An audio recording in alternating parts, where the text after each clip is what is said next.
கள்ளக்குறிச்சியில் கள்ளச்சாராயம் குடிச்சு செத்தவங்களுக்கு எதுக்கு 10 லட்சம் பணம்?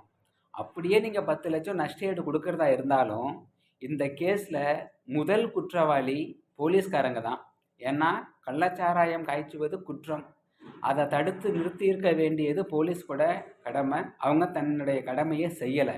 அதனால நீங்கள் 10 லட்சம் கொடுங்க, 20 லட்சம் கொடுங்க, நஷ்டஈடு சம்மந்தப்பட்டவங்களுக்கு அப்படியே கொடுக்குற மாதிரி இருந்தாலும் எந்த இடத்துல கள்ளச்சாராயம் காய்ச்சப்பட்டுச்சோ அந்த இடம் எந்த போலீஸ் ஸ்டேஷனுடைய கட்டுப்பாட்டுக்குள்ளே வருதோ அந்த போலீஸ் ஸ்டேஷனில் எத்தனை போலீஸ் இருக்காங்களோ, கான்ஸ்டபிள்ஸ், சப் இன்ஸ்பெக்டர், இன்ஸ்பெக்டர், அத்தனை பேரோட சம்பளத்திலையும் பிடிச்சி நஷ்டஈடு கொடுக்கணும். ஏன்னா தன்னுடைய கடமையை செய்யாமல் விட்டது அவங்களுடைய தப்பு. இப்போது ஸ்டூடெண்ட்ஸ் எக்ஸாம் எழுதுகிறாங்க. ஒருத்தர் இன்விஜிலேஷனுக்கு ஒருத்தர் இருப்பார், கண்காணிப்பாளர்னு ஒருத்தர் இருப்பார். ஸ்டூடெண்ட்டு பிட் அடித்தா அந்த ஸ்டூடெண்ட்டுக்கு மட்டும் தண்டனை கிடையாது.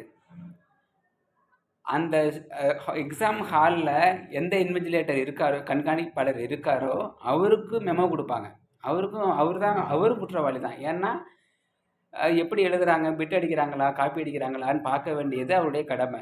அவருடைய கடமையை செய்ய தவறுனா அவரும் குற்றவாளி தான். அல்லது பிட் அடித்து எழுது அப்படின்னு விட்டாங்கன்னா அதுவும் தப்பு தான். அதே மாதிரி கள்ளச்சாராயம் காய்ச்சுவது குற்றம். அதை தடுத்து நிறுத்தியிருக்க வேண்டியது போலீஸோட கடமை. தன்னுடைய கடமையை அவங்க செய்யலை. இப்போ முதல் குற்றவாளி யார்? அப்போ குற்றவாளி யார்? போலீஸ்காரங்க தான். நீங்கள் போலீஸ்காரங்களை பற்றி எதையுமே சொல்ல மாட்டீங்க, அவங்களுக்கு தண்டனையே கொடுக்க மாட்டீங்க. எங்கே தப்பு நடக்குதோ, எது தப்போ அதை கேட்காம ரோட்டில் போகிறவனை வரவனை பிடிச்சி தொல்லை பண்ணுறது. கள்ளச்சாராயம் குடித்து செத்ததுக்கெல்லாம் 10 லட்சம் அப்படின்னா நம்ம தமிழ்நாட்டு புள்ளி விவரம் சொல்லுது, தினமும் சாராயம் குடித்து சாகிறவங்களுடைய எண்ணிக்கை கிட்டத்தட்ட 350 பேர் தினமும். இப்போ அவங்களுக்கெல்லாம் நமக்கு நஷ்டஈடு கொடுக்க முடியுமா?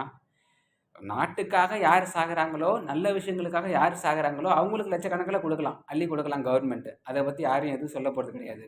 ஆனால் கள்ளச்சாராயம் காய்ச்சி அதை குடித்து அதுக்குனால இறந்து அவங்களுக்கு நம்ம லட்சக்கணக்கில் செய்யும்போது குடிகாரங்களை இன்னும் ஊக்கப்படுத்துகிற செயல் அது. அப்படி பண்ணக்கூடாது.